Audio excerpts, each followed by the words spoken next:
Oh, Bert. Where are you now, good buddy? Hope you got those ears on, because we need you now more than ever.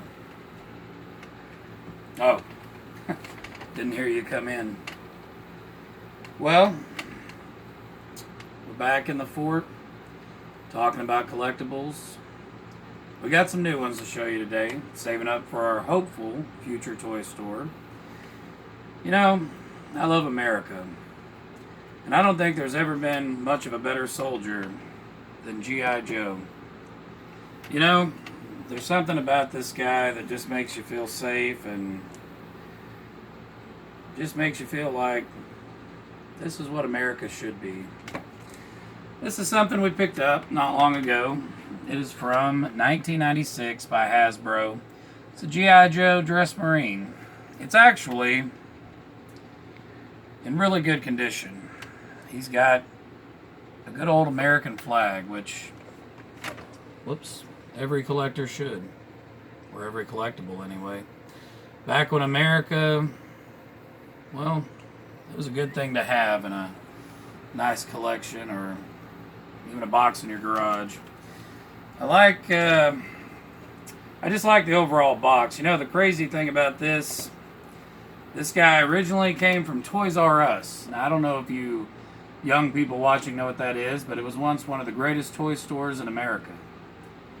Sadly, like Kmart, Family Dollar, and a lot of other things in the South, those stores have came and gone.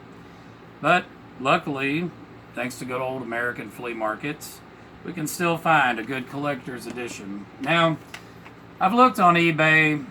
To be honest with you, we paid less than we should have, but $15. That's what we paid for this guy. And believe it or not, the numbers on him are all over. 15, 20 bucks, even up to as close as to 50 to 60 bucks. But I think for now, he's going to keep us safe here at the Chasin Collections. We're going to keep him on guard, just in case we need a good old Dress Marine. But in the meantime, we have another superhero that can keep us safe. This is Ninja Rogue. Ninja Rogue is from 1997. We got a very good deal, 10 bucks on this. They can go 25, 35 bucks on eBay, depending on what kind of condition they're in. And to be honest, she's not bad in condition. She's not the most sought after, but I like her. I'm going to keep her, and if we ever do hit a toy store, she's going to be right up in the front window. Hope to get some more like that. But if America's safe and secure and we need to go to space, I know a couple of other guys that can keep you safe. Star Trek. Now, I know these can be common, but to be honest, they're still pretty sought after. So here, we've got Commander William Baker. He's a Galoob from 1988. And I gotta say, from 88, he's in decent condition. Now, we paid $5 for these. They average about 15 on eBay. Who knows, in a few years, might be a few bucks more. And we have from the next generation, Lieutenant Commander Data. Now, I've seen a lot of these around flea markets that we go to, so they are pretty common. 1992, he averaged 10 to 15 bucks. We paid 5, so, you know, I'm happy to have him. Then, we've got a very venomous vixen on our hands here. From Batman and Robin, we've got Poison Ivy. She's a Kenner from 1997.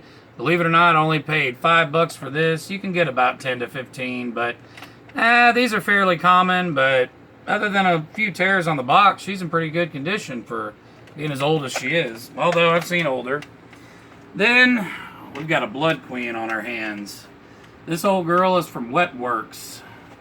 She's the Blood Queen series. She is from 1996, and she does have the cutout card on the back.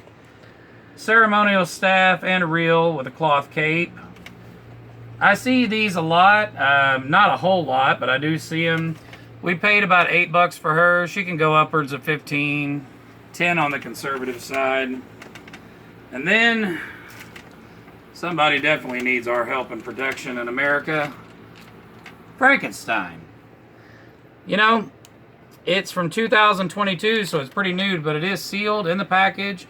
124 scale. It's got some extra wrapping around it. I paid $4.99 for this. These babies are all over the place. Some of these go 10 to 15, some of them go 20 to 30. I've even seen some go as close to 40, but realistically, I would never ask this much. Maybe someday we put him back in the coffin, wake him up, maybe we will. And then we've got a classic. This is, well, there's not much left of it, but this is from 1961. It's a 4 sewing card. Not the best condition, but we picked this up at a flea market for $8. I've seen these range as low as $5 all the way up to about $30. So, you know, condition's everything. You do still have some of the figures inside. You've got your nice little sailor, and then, of course, you've got your cowgirl. Somebody's already started working on her. And then you've got some others like your dancer. And speaking of safety and keeping us in check, your nice, good old 1961 traffic officer. Honestly, I think my wife might end up keeping this in the collection for a long time, but with the right buyer, somebody that maybe knew someone that had one of these that's still around and wants to put it up, I'd let them have it for cheap. And then these little knickknacks here, I thought these were pretty cool. So I paid $1 a piece for these. We've got a flip and fetch and a flip a fish. But to be honest, who really gives a flip what they do? They're pretty awesome. These are in good condition. Flip a fetch, 1992. Then if you're flipping fish, this is 1981. These, for as old as they are in really good condition. You can just flip you a fish or give the dog a bone. Honestly, the cool thing about these, even though they might not seem like it, I paid $1 for these. The fish goes upwards of 25, flip a fetch, 15 to 20. So definitely got some good buys there. So this is where we're going to cut it off on this video. I just wanted to show you guys some real quick stuff. Definitely tune in for the next one. We're going to have a whole lot of more stuff to come on the inventory. And as always, do me a favor, keep collecting.